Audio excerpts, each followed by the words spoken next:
Whiskey is an emotional spirit. When you're sipping a glass of whiskey, it takes you to a sense of place.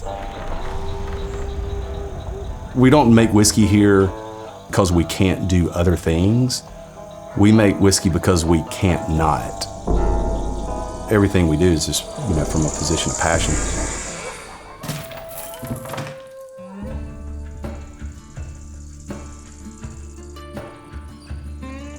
We're a whiskey house here at Leiper's Fort. We don't make vodka, gin, we only make whiskey, and that's sticking to the traditions of Tennessee. If you look at the whiskey industry as a whole, it was really a rural spirit created by farmers because of their excess farm yield at the end of their crop season. In the Middle Ages, it was in the realm of wizardry. So I think it was a two-factor fascination for me. One was that cultural heritage aspect, and the other side of it was more what we call the backwoods chemistry of making whiskey. Tennessee has a rich tradition with whiskey production. And so when our state law changed in 2009, for the first time in 100 years since 1910, it provided a pathway for distilleries to open again. That's when I really started looking at the distillery as a business. We're family owned and operated here at the distillery, which traditionally most distilleries were, especially back in the old days. And everything we do is viewed through the lens of what's right for the whiskey. And for us, what's right for the whiskey is traditional techniques. We pour our heart and soul into every drop of whiskey we produce, from grain to glass.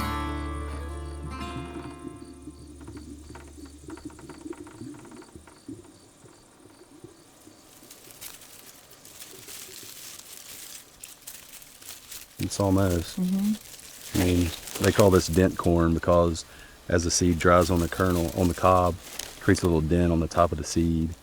So this is almost ready, 4 miles from the distillery. So it's kind of cool. Doesn't get any more local than this. Yeah.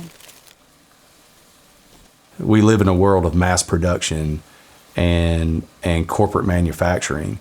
So we try to take a different approach to whiskey production.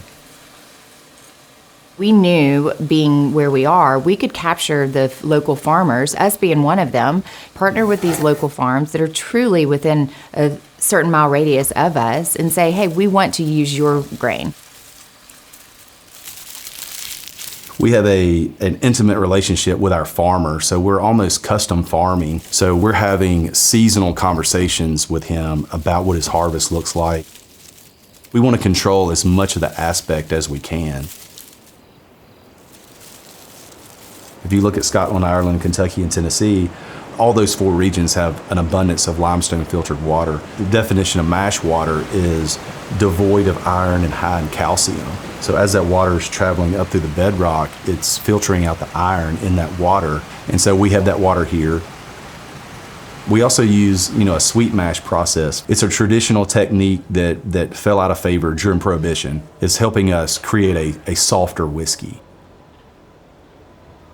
As we were designing the distillery, the design of our still was a huge important factor that we were contemplating. Pulling inspiration from Scottish and Irish distillers, we decided to go with a Scottish swan neck still. There's a saying in Scotland that says, the longer the conversation between the alcohol vapor and the copper, the softer that resulting spirit. So I literally, sat down with a piece of paper and drew certain things that I would like to see in a still that resulted in the still that we ended up with.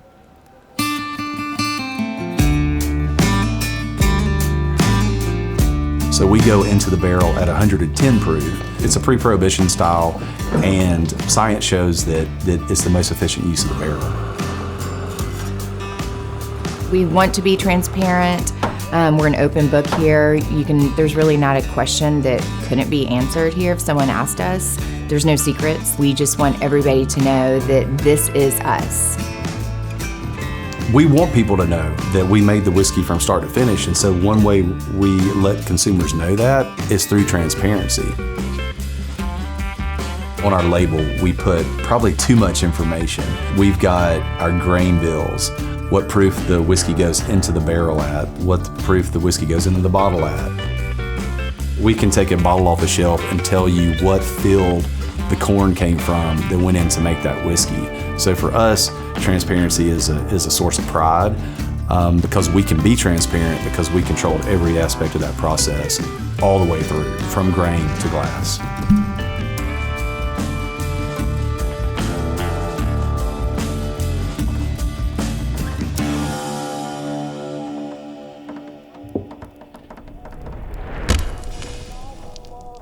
My family on the Locke side, which is my middle name, my mom's maiden name, they've been in Leiper's Fork since about 1805. And we've had history with whiskey on both sides of the law, so to speak. My great uncle was a revenuer, which meant he was in charge of busting illegal stills during Prohibition. He was actually murdered by the Williamson County Whiskey Ring in March of 1925. Just having that rich family legacy in this area and now being able to distill whiskey here legally is something that I think is kind of rare in today's world.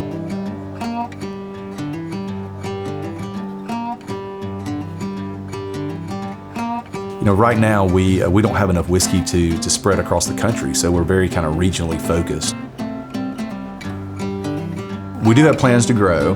One thing is scale up production. But we would like to make more whiskey and get whiskey into more people's hands and be able to expand the brand.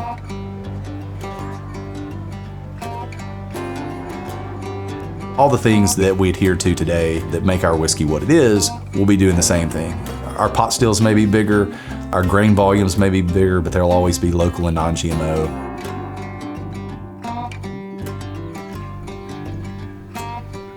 From the beginning to the bottle to someone walking out the door with it, you know, that is done here. That is our grain to glass philosophy. And when people walk in and they look up and look around at this cabin, it's the experience. You feel warm here. We want everyone that walks through this door to feel like they are family when they leave.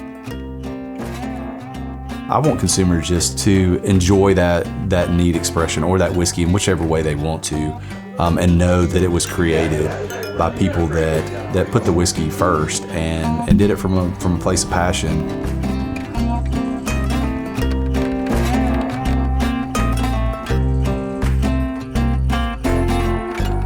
I would say here at Leiper's Fork, we're recapturing the lost art of small batch whiskey production in Tennessee.